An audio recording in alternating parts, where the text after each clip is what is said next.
Well, good evening, everyone. This is AJ Monty, Chief Market Strategist for the Market Guys, and it is 8 o'clock on the nose, and we're going to get ready right now for our monthly web seminar. This is the open house Q&A session, and for those of you who have been regular subscribers or visitors, you'll know that there'll be a time in the presentation where I'll ask you for questions and stock symbols.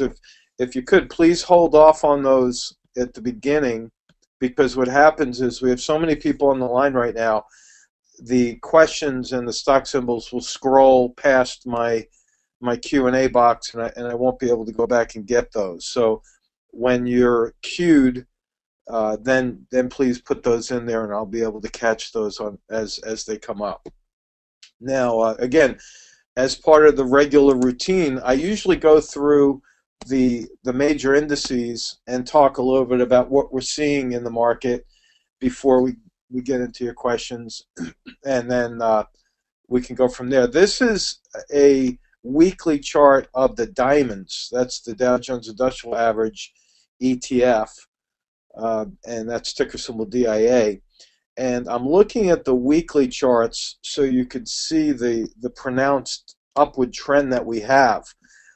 For those of you who are new to technical analysis or new to the Market Guys, I will often refer to a role reversal line, which is nothing more than a horizontal line I draw on the charts to identify where support or resistance might be. Here's a good example of that. Back here, you can see that there's a series of highs right there from, what months were those? That was from December of last year, and you can see that as it broke through the resistance right here in January, the former resistance turned to support right here, and then it moved higher. We have a series of role reversal points that we can draw on the chart. In fact, almost every chart that you look at, you'll see role reversal points. Here's another good example back here where resistance was broken and then it turned into support here, and then the market rallied.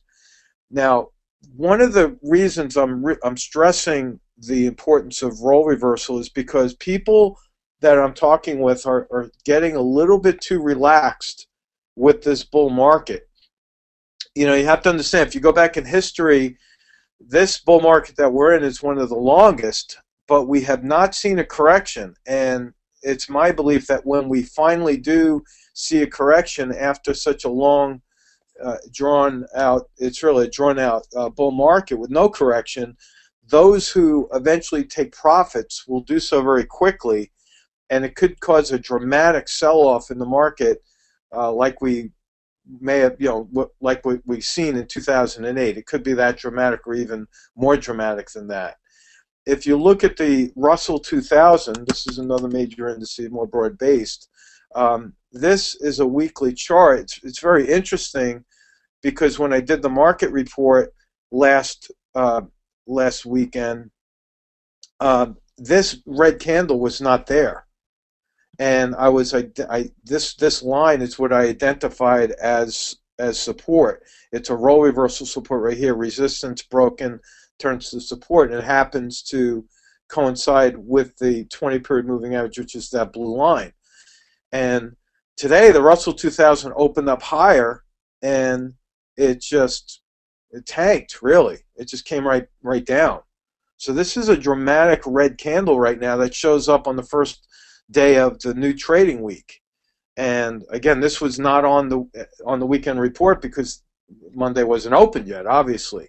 So you could see that already, there's people starting to be very quick with the sell trigger, and we have to watch out for that.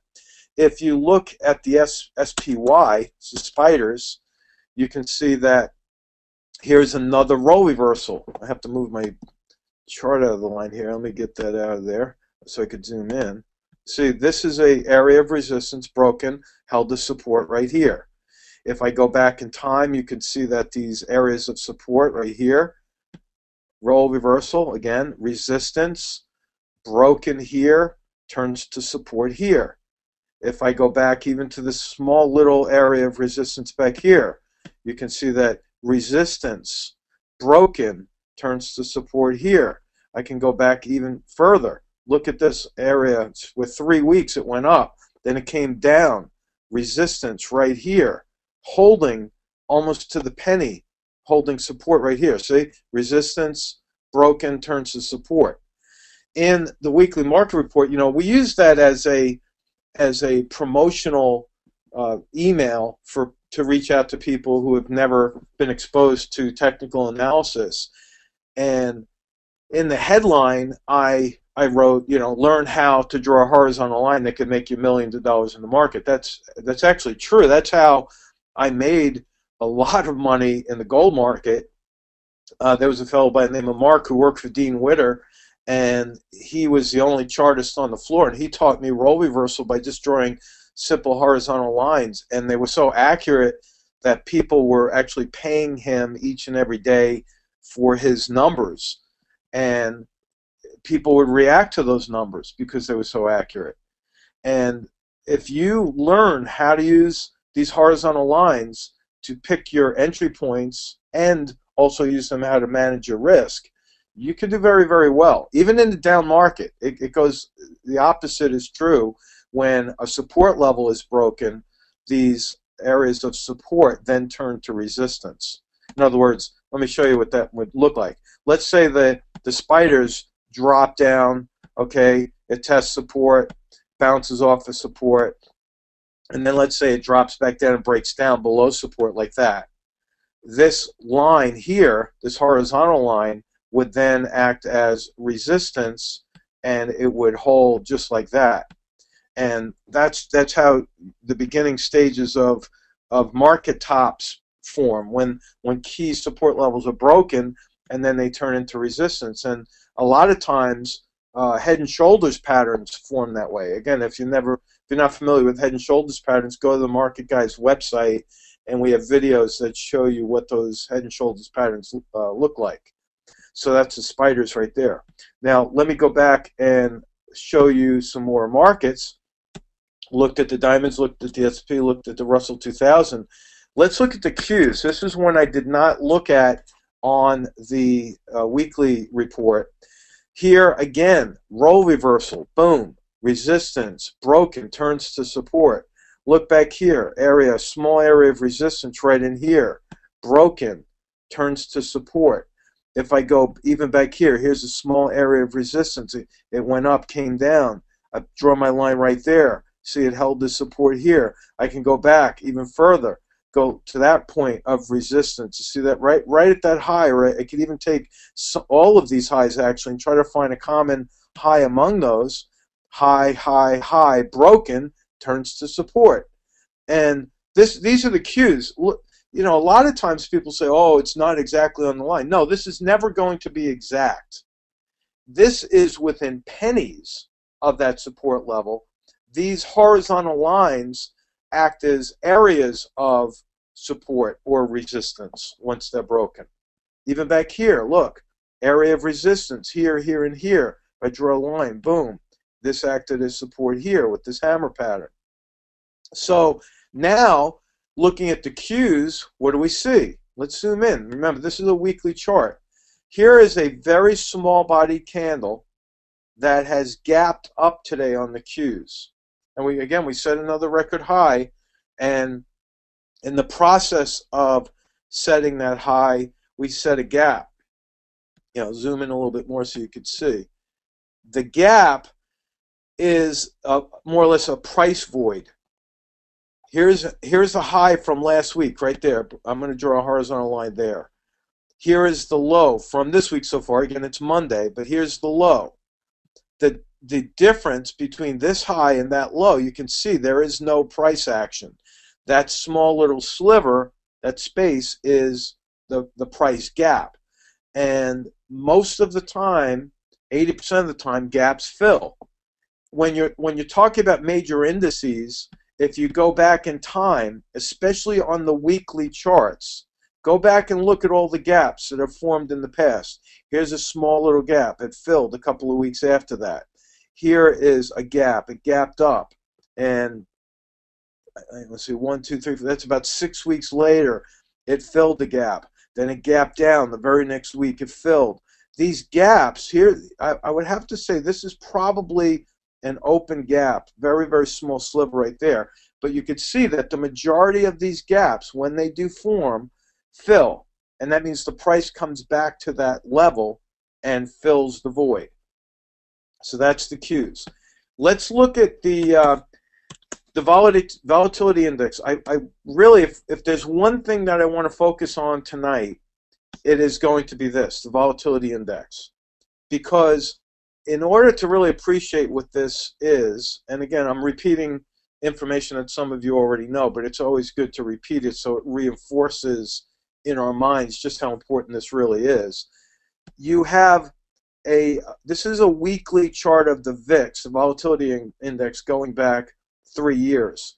But if I go back 10 years and look at if I look at this as a monthly 10-year chart, you could see that the 10-year lows are down here.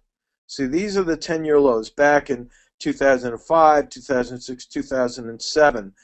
This is right before the crash of 2008. And remember, the volatility index is inversely related to the S&P. So when the volatility index starts taking off and going vertical, let me draw some lines here for you.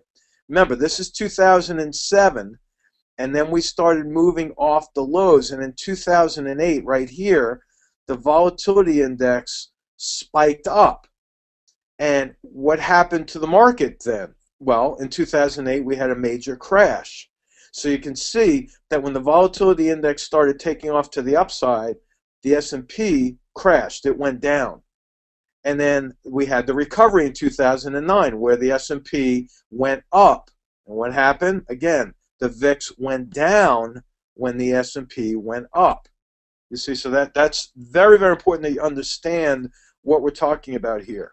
Now, as I clear my lines off, again, I'd like to go back to the 10-year lows so you can see just how important it is for us to remain defensive in our trading. Remember, these are the 10-year lows. I could probably go back 20 years and you'll see these are most likely the 20-year lows right here. In March of this year, we came very close to touching the lows again, almost to the penny down here, and then it went up, and we've been staying within this range. Now look at this. The lows are down here, 10-year lows are down here. The most recent highs, the past year and a half, these have been the highs of the VIX. Now, what you need to do is, it doesn't matter what broker you have, you need to start learning how to use conditional alerts. And what you want to do is use the VIX as a leading indicator. So when the VIX starts to move up and breaks out over this resistance point, that's going to be right around $22. Okay? So you set an alert. When the VIX goes over 22, I would suggest you move to cash on the majority of positions that would be long positions. Because when we break out of a 2-year resistance level on the VIX, that's going to be the beginning of the major downturn in the S&P. That's when you're going to see a correction that could actually start to go out of control. Because if the VIX goes over 22, it'll quickly accelerate up. It could go very, very quickly up to the $45, $50 level. It could very, very quickly go up there. And you could see that in the past, when the VIX really starts to take off, it goes vertical. It doesn't sneak up and gradually go up. When it goes up dramatically. And it goes up very quickly. And a lot of times, you have to remember why the VIX is spiking up.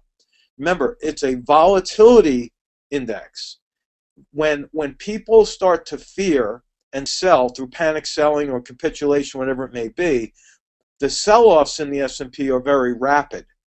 And so emotion really starts to come in to the market, and that's what the volatility index is actually gauging. It's gauging the emotional volatility from the selling actions of the general public or the investors that are coming in. So I would set your alert on the VIX for around 22. When it starts breaking out over that, watch what happens. You're going to see massive support levels starting to break down in the S&P. You're going to see volume starting to increase. You're going to see a lot of activity. So that's going to be a key number for you. Again, this is a 10-year monthly chart. Now, as I go to a weekly chart, you'll see that these lines should still hold. You know, it's not outrageous to think that we can get up to the $22 level. We've done it on several occasions. We did it last year in December. We did it again in June of this year. We got up there in, what was it? That was around October. And so you could see that there's a cycle that is very regular in the volatility index, so keep an eye on that. Okay, one thing I'd like to point out is that the majority of the people who are on the call right now with us are subscribers to the oracles, either the option oracle, which is for option trading, or the equity oracle. One position I want to really zoom in on is CGIX. This is the last trade alert that I put out for the equity traders. Now these are still the lines that I drew from the video that I added to the trade alert. This is a company, Cancer Genetics Incorporated. They mainly focus on breakthrough science for the treatment of cancer, for diagnosing different types of unidentifiable cancers.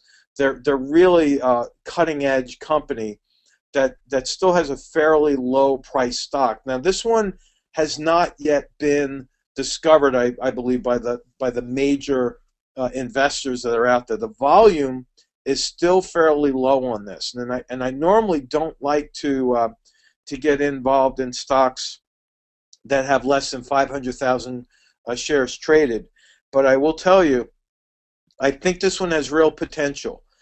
On Friday, it closed over the 20-period moving average. I'll zoom in for you so you can see that. The 20-period moving average is the blue line. Now remember, this is a daily chart. The daily chart, measuring intervals of days, this is the same as a 20-day moving average. And on Friday, we closed over that.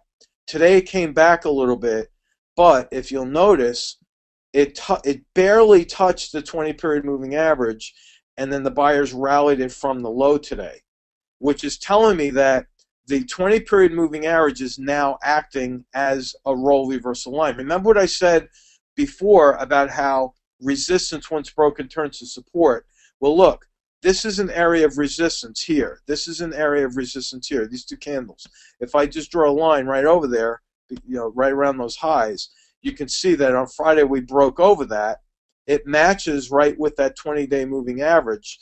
And now that the resistance is broken, it looks to me like the resistance is now holding as support, and it's matching perfectly with that 20-day moving average.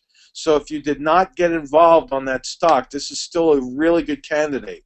However, if you didn't buy in on Friday, I would wait tomorrow. Let me see. I would probably wait till Thursday to get in, as long as the candle is green and over this line. Now, if I back out again, you'll see that this is the line that I use for to gauge the risk. This is a support level that I'm using, so that if it breaks down below this support level and trades, just over 11, I would get out if it breaks down below the support. But it has a really nice range to it that could allow even the swing trader to participate at a fairly low price. Now, for the option traders, I was actually going to get involved in this one, but look at the options. You'll see why I didn't really get in too deeply with this one. Let's see. The options aren't coming up right now. CGIX, hold on. It's not coming up. Oh, it has no options. That's why. Okay, that's why we didn't trade it. Okay. The the charts are it's following the technicals quite nicely, but you have to manage the risk on this one. If you're buying in around 13 and change, put in a $2 risk per share. So in other words, if you're buying it at 13.29, put in a stop at 11.29. If you wind up buying it at 14.29 or 14, put the stop in at 12 or right below 12 right here. So it's going to be about a $2 risk per share. To calculate what your share amount should be, go to the Market Guys website and go to the videos page. Let me do that for you. I'll open up another page so you can see exactly what I'm doing. Go to the Market Guys. I just go right in here, just the Market Guys. Oh, go right in your bar right there, themarketguys.com. Click right in there and go to videos right there. Click on videos and then scroll down to the 1% rule right here. This page is called Market Shots. It's a library of very short videos that will show you some of the techniques that we use, particularly the 1% rule for managing risk. You need to master this.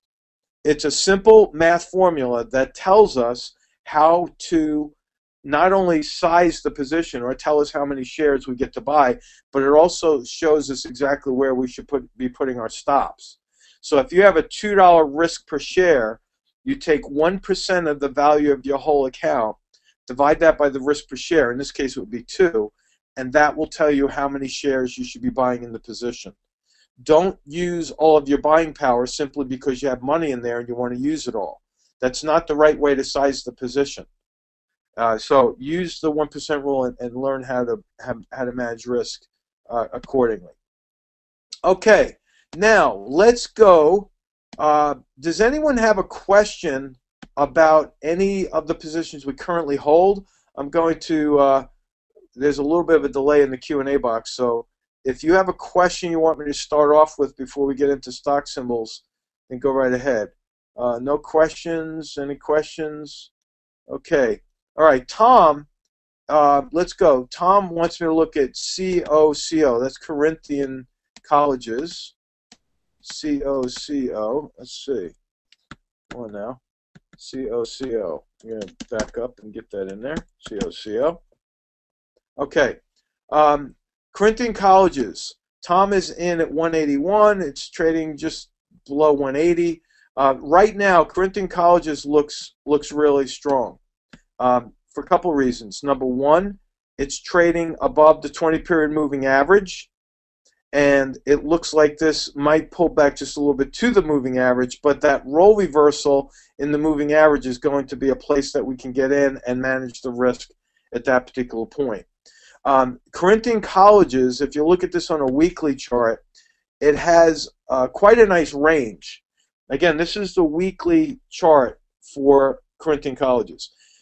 Look at the range. You have a support level right near where we are right now, right around 165, and you have a resistance point right there up around the $3 level.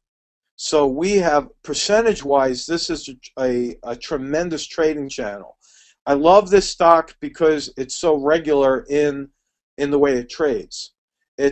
It's not one that you're going to hit a home run. It's just one that will allow you to continue to hit a lot of singles or maybe doubles, if I could use the baseball analogy.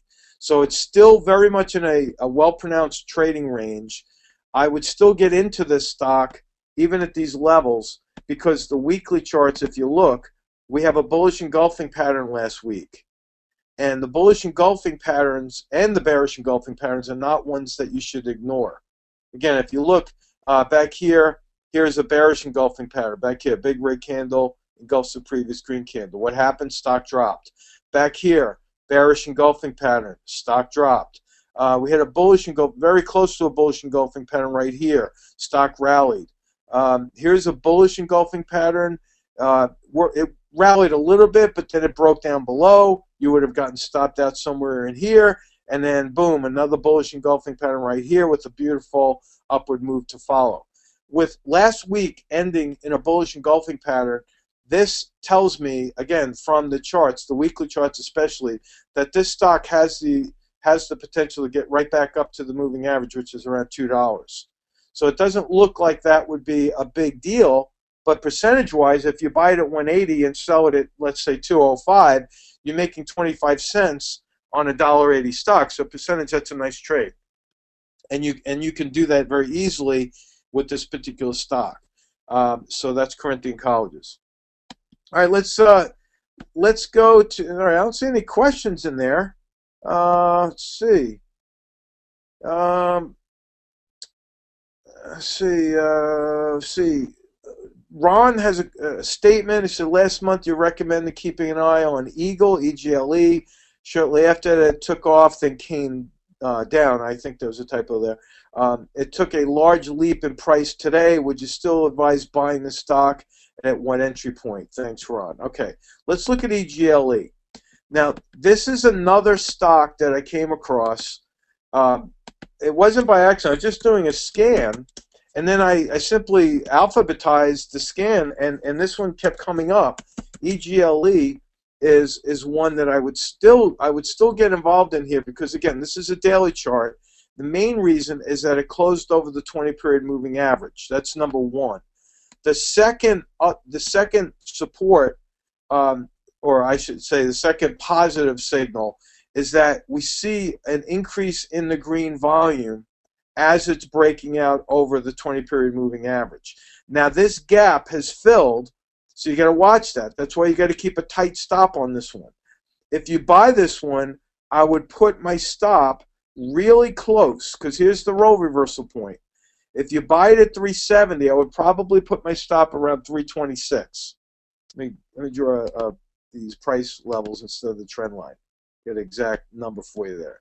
Okay, so if you buy it at 370, I would probably put my stop at 325, right below the 328 support level. Keep that really tight. This one, if you look, like Cocoa, it has the potential to go up to the next resistance level.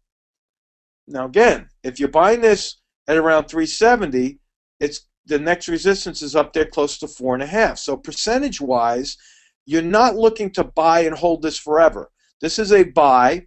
You hold it until it hits the target resistance, and then you get out. What will most likely happen with this one is it'll hit resistance and probably come back down and stay within this trading range. So this becomes a very strong trading candidate for those who are looking for a cheaper stock. This one, again, is it's Eagle Bulk Shipping. This is one that we do frequent in our trading, and I think even the option traders could get in on this one, because if you take premium from your option trades, you can take that premium and put that into shares in the stock. Because it's so cheap, you could wind up having the option trades pay for your stock position. You wind up with free stock. Okay, now for those of you that put in stock symbols already, it's already washing past. If you could resubmit, I'll try to take some more stock symbols there. And I'm going to go first. Okay, Marty says SLV. His comment is, think it's basing, looking to go long. SLV. Okay, now Marty, just so you know, I am accumulating silver. I'm accumulating physical silver. I'm accumulating SLV. I have long options in SLV, and I'm very bullish on this one, mainly as a hedge against a downturn in the economy. I don't believe that the dollar is going to continue to have as much support as it does now. I think the quantitative easing that's going on is absolutely outrageous. It's one of the reasons why we're in a bull market right now. But the Fed cannot just keep printing money. It will destroy a country, and I think they know that. So they have to start cutting back. The Fed is going to have to start increasing interest rates in order to support the currency against the global markets, and silver will react to that. Now look at what's happening here. We have support here, support here, support here. I'm just going to draw an area of support right around these areas right here. Okay? Here's an area of support, support, support, support. We just got finished bouncing off this support level. Silver is actually trading below $19. Now, if you do some research on this, I have to throw some fundamentals in here for you. There's a lot of different numbers that are coming out with regard to, okay, how much does it cost to mine silver per ounce?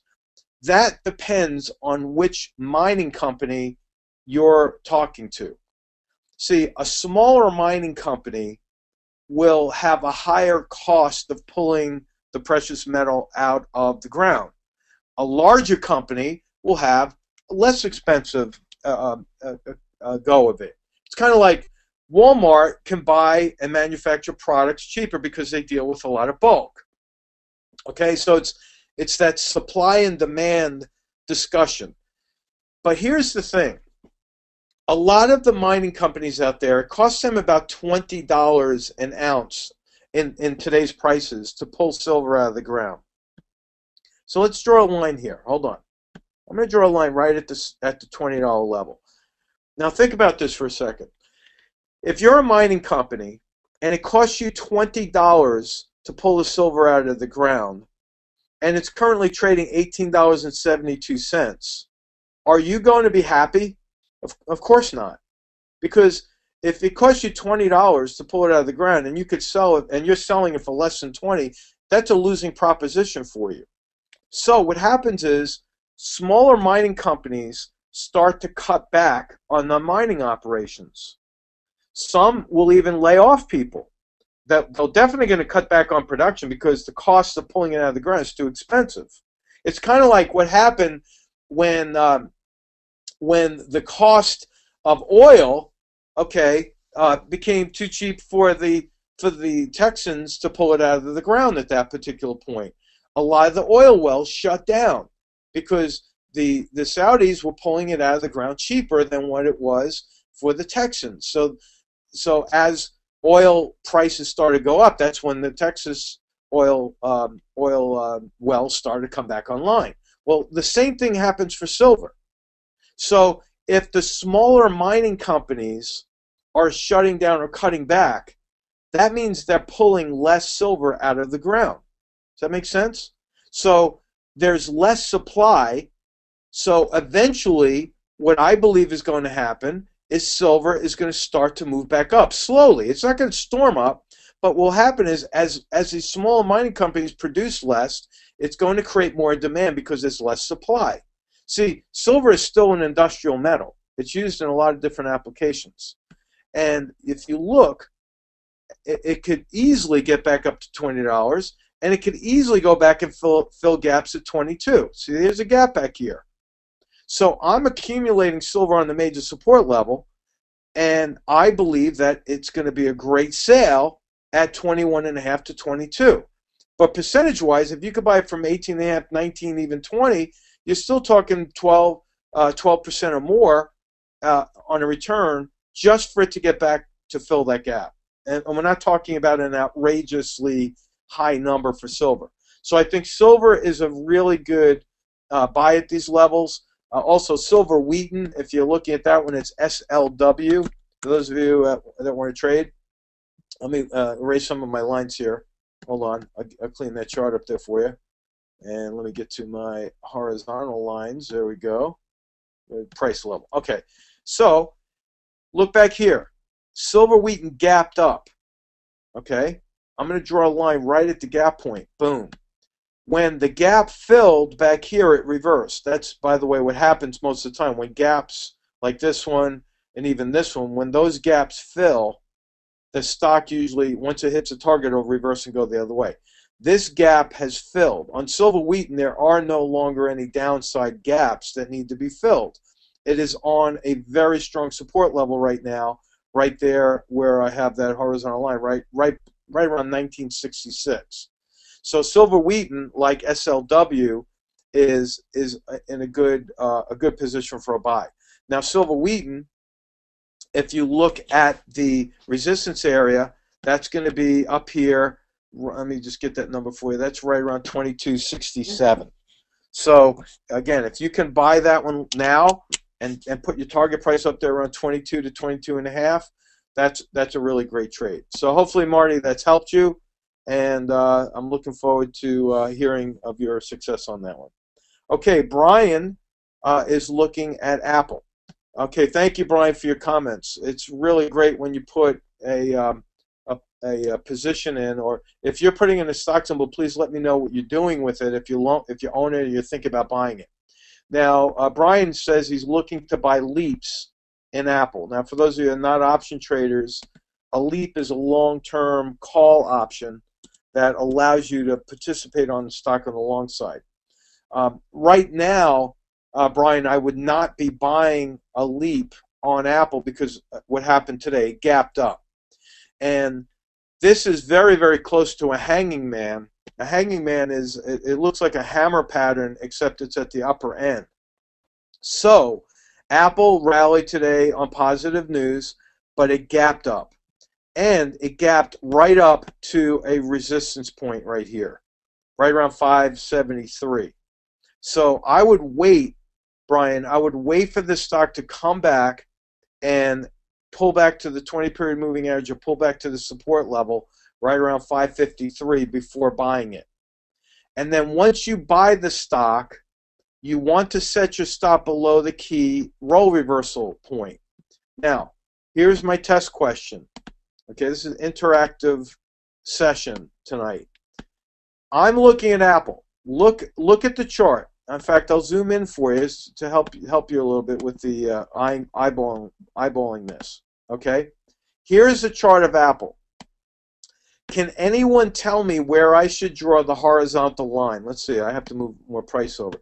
Okay, at what price should I draw my horizontal line to complete the roll reversal support level for Apple? Can anyone tell me where I should draw that line? Okay, there's a little bit of a delay. Lloyd, okay, Lloyd, I see your price. Okay, I see Alan. I see Michael.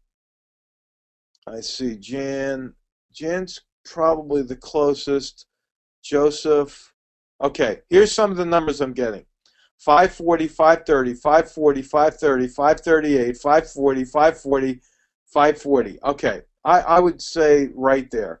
Right at this high is resistance, right? Now watch what happens when I draw that line. Boom. Isn't that interesting? I drew it exactly at that high. That's resistance. It broke through resistance here. It held support a couple of days ago. Last week, it held support to the penny. So this is my roll reversal point. So when this gap fills and I start to see green candles, I'll then think about buying it, but I need to put my stop somewhere below that level. That number happens to be 538.86. So I would say give it a little bit of room. I would say 535 is where you need to put your stop. Okay, so that's good. Everyone, I would say everyone got that one right because you were so close to that line. Okay, let's go back. Who has more stock symbols? All right. AER, E. Dean says bought it at 22. Let's take a look. I have to move my charts around here. Let's see. AER. Boom. Whoa. I would be selling that one actually, and here's why. You bought that one at 21. Let's draw a line where you bought that one. Okay, you bought that one right around support down here. All right, that's where you bought it. Now, here it is, trading 38.41. You're very, very close to a double on this one. So what I would do is I would put a protective stop on half the position. So E. Dean, I don't know what your first name is. It's only initial. I'll call you E. All right. I would sell half the position and take your profits completely off the table.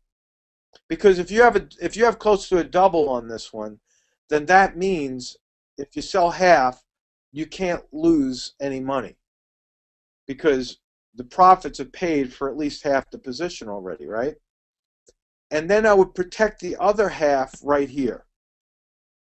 I would put a stop right at the beginning of, or the tail end of this gap. See, here's the gap. It gapped up, Here's the top, here's the bottom of the gap, here's the top of the gap. The reason I would put my stop here is because if the stock breaks down below that $32 level, it's probably going to come all the way back to the 24, 25 level to fill the gap before it goes back up. So you're in a really good position.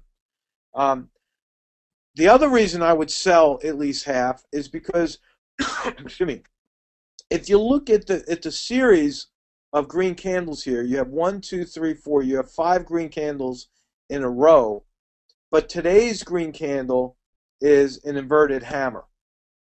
That's that one right there. And when you have long shadows above the candle, that means the sellers are starting to come in. The other thing you have to look at is that the highs on the volumes are dropping. You see these highs, 1, 2, 3 successive highs? The highs are getting lower, which means the buyers are becoming less motivated. Now, think about this for a second. The bulk of the people who own this stock bought it lower. They bought it where you were, 20, 21, 22. On the last day before the gap, people were buying at 24, and you can see that there's a huge volume spike because so many people bought in on the news that was released that caused it to gap up. Now, if you go back and look at the other volumes, see, the bulk of the people got in over the last 2 weeks, right? So the majority of the people are making money on this stock. Now, if the majority, the large majority of the people are making money because today it's still on a high, if all of those people are up on the stock, you have to understand that they're already starting to think about taking profits. So when they start taking profits, that's what's going to start the sell-off from, that's going to trigger the sell-off. A profit-taking sell-off is just that. People getting out of a stock like you to sell it. So sell half, take the money, run, protect the rest, and it's going to be very, very hard for you to lose on that one if you do those things. Okay, so hopefully that helped you out. Okay. Ron is looking for a good entry point for Navos Marine NM. Let's take a look at NM. Looking for entry point NM. Let's see. So this is another tough one because the stock is so far overextended from the moving average. Let's go back and look at this one, okay, Ron? Look at the history of the stock. From here to here is called a price divergence. It's a divergence from the price to the moving average. From here to here, there's a wide divergence. From here to here is the greatest divergence it's had in a year. Now, if I go back and I look at a weekly chart, let's see what that looks like. Well, that's the greatest divergence the stock has had in 3 years. If I go back even further, let's take a look. I'm trying to get as much history. Okay, this is a very, very wide divergence here. Now, remember, this is a monthly chart that I'm looking at. Get rid of some of those lines so that I could get the colors right for you here. Now, look what I did. I started off with a daily chart, went to a weekly chart, now went to the monthly chart. We have 1, 2, 3, 4, 5, 6, 7, 8 green candles in a row. So we have a little bit of a red here. You could almost say we've had over a year of green candles. The divergence from the moving average to price is the widest it's been in at least 7 years. Now, remember, this is a monthly chart. We're coming to the end of December, and if you look at the highs are becoming successively lower. Now, when you have, see, this was great back here. When you had green candles and the volume was going up, that was fantastic. If that was still happening, I would say hold the position and maintain it. But what's happening is you have long green candles, but the volume is now dropping. So there's a good chance that this stock is going to start pulling back. So your question is, where would be a good entry point? Let's take a look at that. Okay, let's get back and get back to work on the chart. Here would be a great entry point right here, right there. Why did I pick there? Because if you look, get my price level. Here's resistance. Now I want to draw a horizontal line from that resistance point. Resistance. Let me zoom in. See, what you don't see is I have this box. It's a control box that keeps getting in the way. I wish I could get rid of that, but I'll figure that out some other time.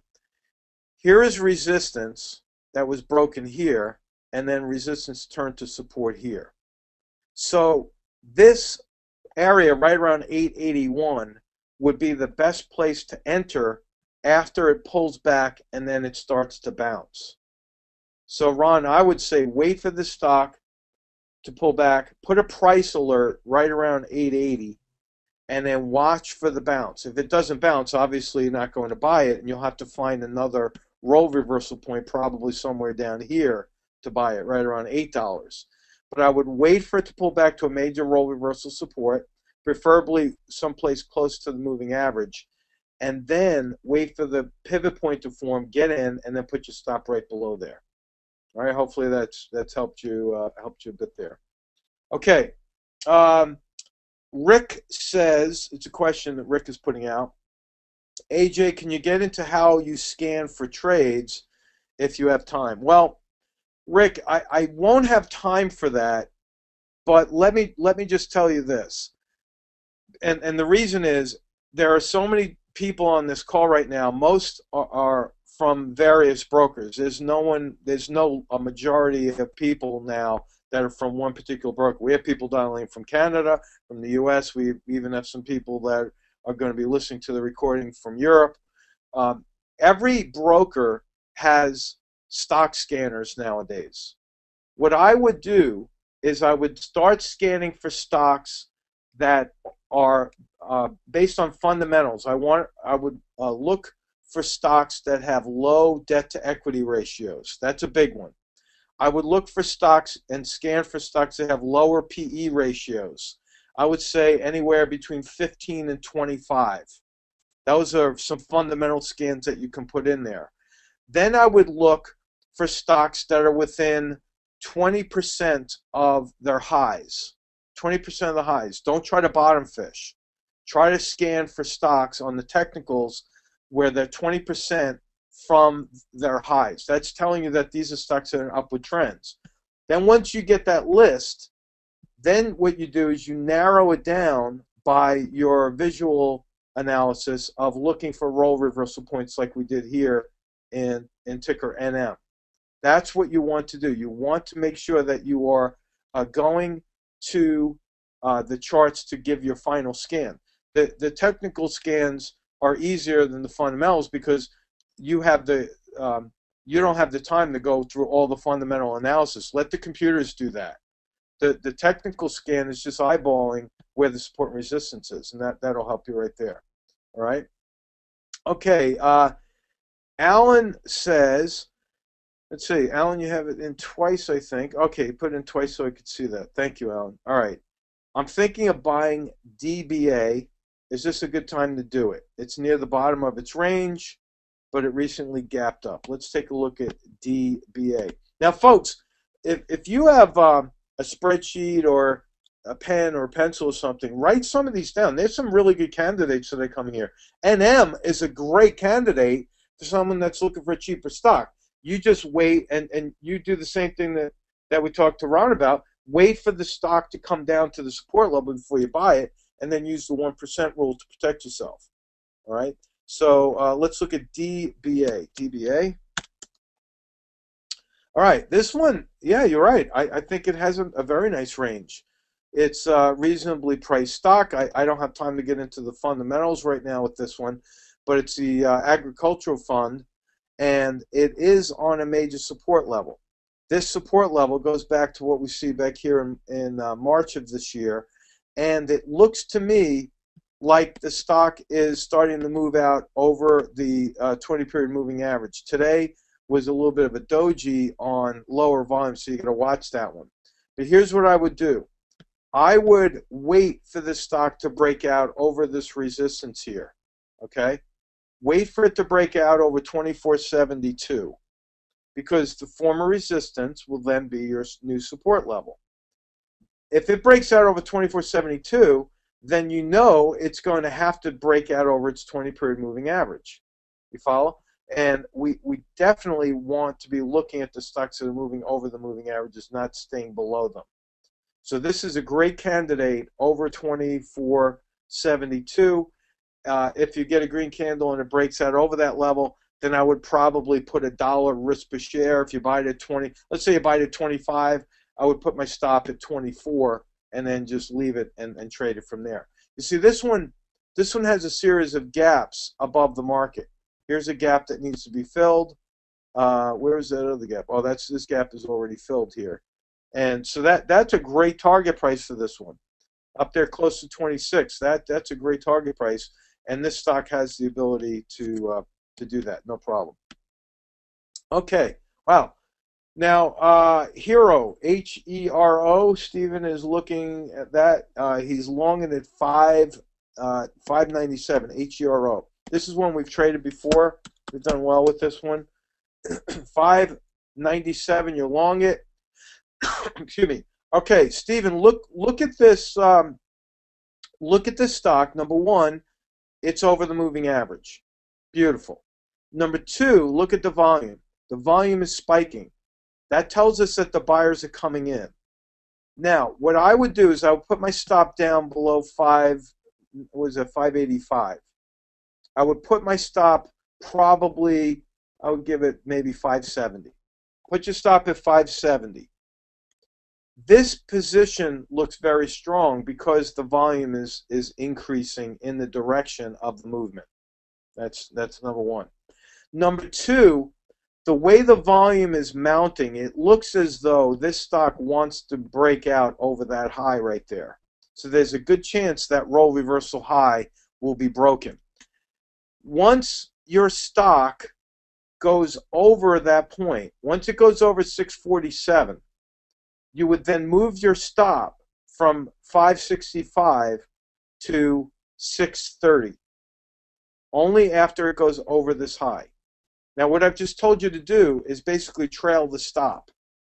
So a trailing stop is when you have an initial stop set to limit your loss, but as the stock goes higher, you're moving your stop from a place where you're managing loss to now you're managing profits. You're protecting your profits. So when it gets over that line, move your stop up to right around this area right here, and now you're protecting your profits instead of, you know, saying, oh, geez, I don't want to lose on this one.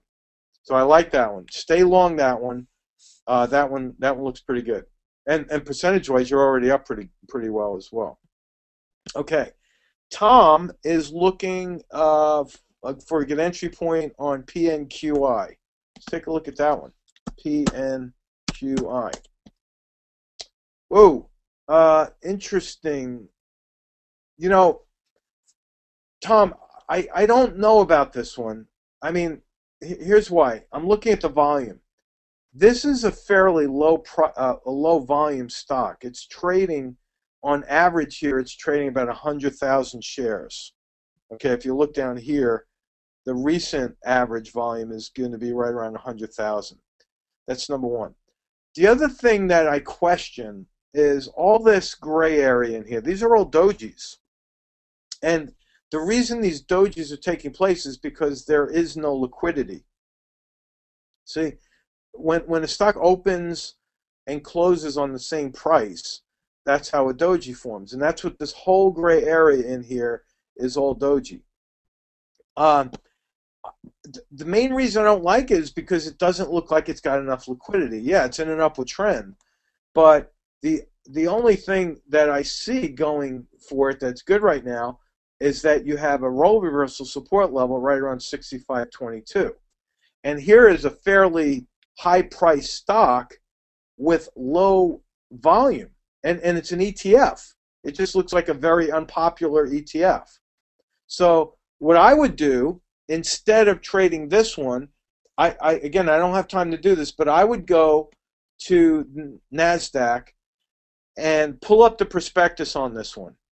Look into what are the 5 biggest holdings in this particular ETF. And then what I would do is I would go trade those individual stocks instead of trying to trade this one, because the individual stocks probably have more volume than the ETF does. And that would be a better bet than to go, because if this ETF is going up in such a dramatic way, the chances are there's one or two stocks within the ETF that are the ones that are driving it, and you'll probably be better off trading those stocks instead of trading the ETF. So Tom, hopefully that helps you out. Okay, Jan. All right, Jan, how are you? ARCP. Jan, could you please tell me where you might be long? You say you're long, but ARCP is American Realty Capital. I think this is a REIT, isn't it, Jan? It might be a REIT. All right. Number one, I see nice support. That looks like good support right here. Jan, I'm waiting. Okay, yes, it's a REIT. But what price are you long at? Let's get that question first, because the support level on this one looks really strong, right around the 1220 to 1230 area. And okay, just recently got in. Okay, so excuse me. So you're in right around this area. All right. Here's the question to Jan. Jan, where is your stop? I'm going to put you on the spot on that one, because if you're already in it and you're following the Market Guys 5 points for trading success, you should already have your stop. And if you say I don't have a stop, I don't want to embarrass you, but that happens sometimes. Just want to talk about where you should have your stop. All right. Jan is typing, I imagine. Okay, just getting recently below 12. Perfect. Okay. So if you're in it, let's say you're in it around 12.5 to 1260, your support is below 12, which is good because that's below support. Congratulations, that's exactly what you should be doing. Now, the good thing, let's point out the good things for the stock. Number one, it's in a very well-defined trading range. It doesn't look like you're going to hit a home run with this one, but it looks like it's on its way up to the 1360 level. So percentage-wise, this is a really good candidate for a trading channel stock. What you want to see is you really want to see this stock moving over the 20-period moving average. That's going to give you more support. Right now, I mean, it's almost at the middle of the trading range. So the buy point came in back here when the pivot point started. It looks like you have a secondary pivot point forming, which is going to help you. I just don't see the big volume there. I mean, there's a lot of volume being traded, but I don't see a buildup of volume into the pivot point. So what you want to see is a couple more green candles with increased volume to give you that, that push that you need to the higher levels. But I would keep your stop right where you have it. And Jan, if it gets over 1360 here, if it gets over that, then you need to move your stop from 12 to about 13. And then what you do is now you're protecting your profits, and you don't have to worry too much about a loss, because you're locking in profits by trailing your stop. Okay, I cannot believe that we're 58 minutes past the hour already. This session is I think a reflection of how the whole year has gone. It's just been a flash in the pan. I look back at 2013 and I really can't believe how quickly it's gone. So much has happened in the past 12 months, good and bad, for our family. We've had a lot of tragedy in our family lately. We've worked through that. Fortunately, we have a lot of good things happening with the Market Guys. Our service is growing. A couple of quick announcements. The weekly market report is going to be something that we have to charge for the non-members. So if you are an Option Oracle subscriber, you're going to get the weekly market report as an added value to the service. So you're not going to have to pay for that. But for those people, we're doing a promotion. We're just giving too much information away for free. We're going to continue to give the education away, but the weekly market reports, we put work into that. We're going to be charging, I think it's $30 a month or $35 a month. I can't remember what that is, because we're giving people free trades away, and if you're using the services correctly, you should be making money. So if you are a subscriber, nothing's going to change for you. You're just going to have that as an added value. Keep your eyes open on the market, guys, because we're going to put together some promotions into 2014 that you might be interested in. We're even talking about putting together a referral program for some free months of Oracle. If you refer people to us, that's always a great thing to have. And I really want to wish all of you the most successful new year ahead. I won't be speaking to you again until next year. And for those of you who celebrate Christmas, I want to wish you a very Merry Christmas. And for those of you who don't celebrate Christmas, I want you to know something, okay? I am not the person that is going to be tiptoeing through the political correctness of our society. You have to understand something. When someone of the Christian faith wishes you a Merry Christmas, I have to tell you, they're giving you a gift. Please recognize it as such. This is a time for us to spread the cheer. We want your life to be very merry and joyful, and it's a great time for celebration. You obviously see the lights everywhere. People are in a festive mood. When you hear someone wishing you a Merry Christmas, please understand they're giving you a gift. And with that, I'd like to end this session with my gift to you, saying Merry Christmas and a very Happy New Year. We'll talk to you next year, folks. So long.